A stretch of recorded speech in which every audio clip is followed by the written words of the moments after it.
Okay, where are we? We're still in the 119. We're Project G. I will talk about, I know I'm leaning on Sage over here, but I just want to briefly cover that there is other software available to students. I'm going to open up an application called Grapher. And I realize someone's going to say, well, I don't have Grapher or I don't like Grapher. We're not saying what you have or don't have or what you like or don't like. What we're saying there's options out there. And one of the nice options that I like using besides Sage is I like using a software called Grapher. And I'm going to type in what they want me to do, which is graph. They want me to graph x squared, and hope you see what I'm doing over here, plus y squared minus 1, and that's going to be cubed, and that is going to be equal to x squared y cubed. No, this is not Sage. Let me go back over here. I'll hit the return. Well, that's a heart, isn't it? So what I want to claim over here, it's a pretty interesting looking graph. I wasn't expecting that. And I'm going to, zoom in. And what I'm going to do is I'm going to, play around with it a little tiny bit. And one thing I like, I'm going to look at the inspector, see what that gives me. Now, one thing nice about the inspector over here is I can improve the resolution of the picture. Right, the picture got smoother. I don't know if you realize that it got smoother here. I could change the color of that line. I don't know, make it magenta. All right. I could change the thickness of that. All right, let's make it, I don't know, let's make it thicker. You see what I'm doing? Make it as thick as I like. I don't know, I'll go with, let's see, 1.5. All right, that's pretty thick to me. All right, let me close that out. I'm going to play around with this over here. I'm going to equalize the axis, see if anything happens there. Yeah, it made it less distorted. Looks more and more like a heart. And what I want to do is I want to change the background to it. All right, so format, axis, and grid. So what I'm going to do is I'll get rid of the frame. I'll get rid of the grid. All right, I'll say OK. All right, I'll go back over here. And I'm seeing a much better picture. Now, by the way, you still may not agree with the picture that you want to get, but one of the big deals about this, the domain and the range of this guy over here, well, again, approximately, I'm going to say it looks like it's going from minus 1.2 to 1.2 along the x-axis, and along the y-axis, I don't know, maybe about, I don't know, minus point, let's see, 0.9, 0.10, about minus 1, and it looks like it's going up to about, 1 point, I don't know, 1.3 maybe, all right? You get the idea. Approximate. You get an approximate idea what the picture is. This is a real number graph of the picture. So I'm going to say there's other software available out there, and that's not a bad thing to do. I want to do one other thing for you. All right, I'm going to copy this, and I'm going to copy this over here. And what I'm going to do is I'm going to go to the internet now. Whoops, I didn't mean to do that. And let me get the internet going for you. In the search box, I'll go to Google.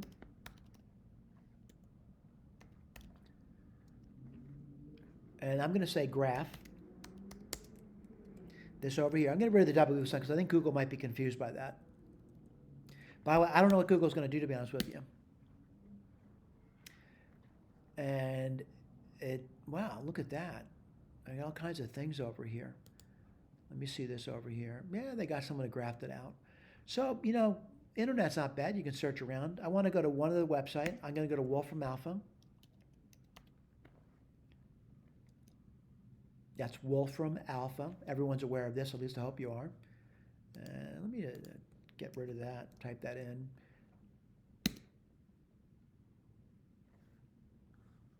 Wolfram Alpha likes to give me blinky lights like they're working on something. And by the way, it's really, wow, they do a lot of stuff here, don't they? And I got to be honest with you, I really don't see what I want, but I see a lot of stuff down over here. So I get to change it. Let me just get rid of the double equal signs. We'll go back to Sage a little bit later. I'm going to say graph. And let's see if it does a little better there. I'm asking it to do something now. You know what? It still doesn't give me a very good picture. And this is often very frustrating for students when they get something, they really can't get it. I'm going to go to another application called Desmos.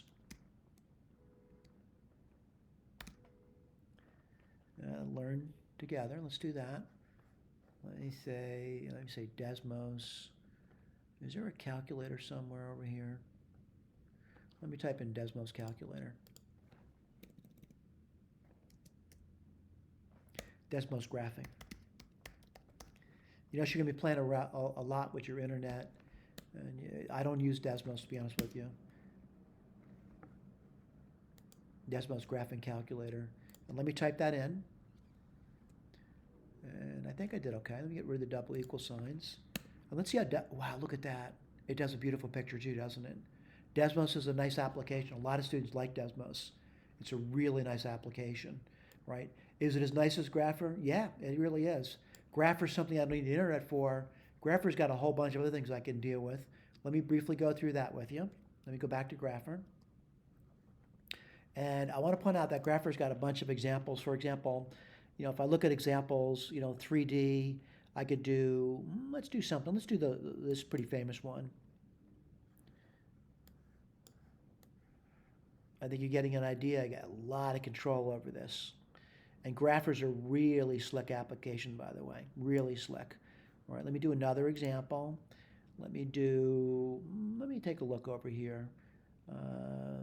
Let's see, some special functions. Ooh, let's do vector field. I think you're getting an idea. There's a tremendous variety of software out there. I'm going to go back to my notes, and we'll talk about what you're really doing. What are you really doing? You're learning to use Sage, all right?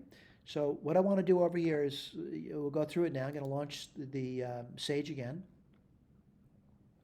Terminal application. Again, for students who want to use Jupyter Notebook, select that option there. I'm just going to do terminal. And, I can type in reset, right? That's pretty simple. I've been doing that for some time now. And what else? X and Y are variables. I'll type that in. X and Y are variables. And that's X and Y are variables. No error so far. IP2. Let me just scroll that up. That's an implicit plot. That's an implicit plot. Don't worry if you make a mistake, it's not going to blow up. And I'm going to type in that function again, right? I already copy paste, by the way. And I'm going to say X is between, whoops, sorry about that. X is between minus 1 point, I'm going to change my numbers, 1.3 to 1.3. A little more complicated to use, isn't it? I'm going to say the Y, let's scroll this over here. Let's see, the Y is going to go, so I'm using different notation. Before I used X min, X max. Now I'm going to say X is between those and Y is between these numbers over here.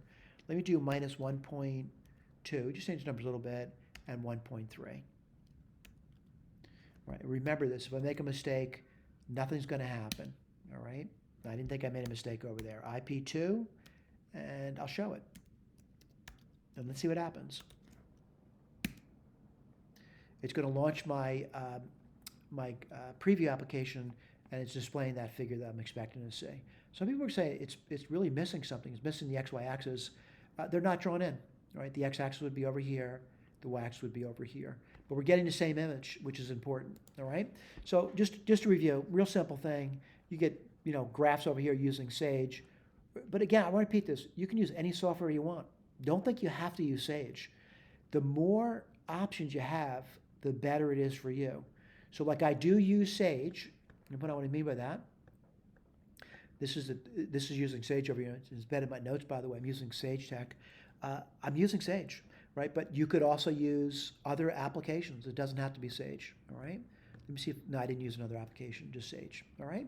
But I used Sage, I used Desmos, and I used Wolfram Alpha, all right? Wolfram Alpha was a disaster, though. It didn't do it, all right? By the way, this happens in software. I'm not blaming Wolfram Alpha for not being able to do it. I'm just saying that I'm not going to spend a lot more time with Wolfram Alpha. I would go right to another application. And the more options you have for applications, the better it is for you. Thank you for paying attention.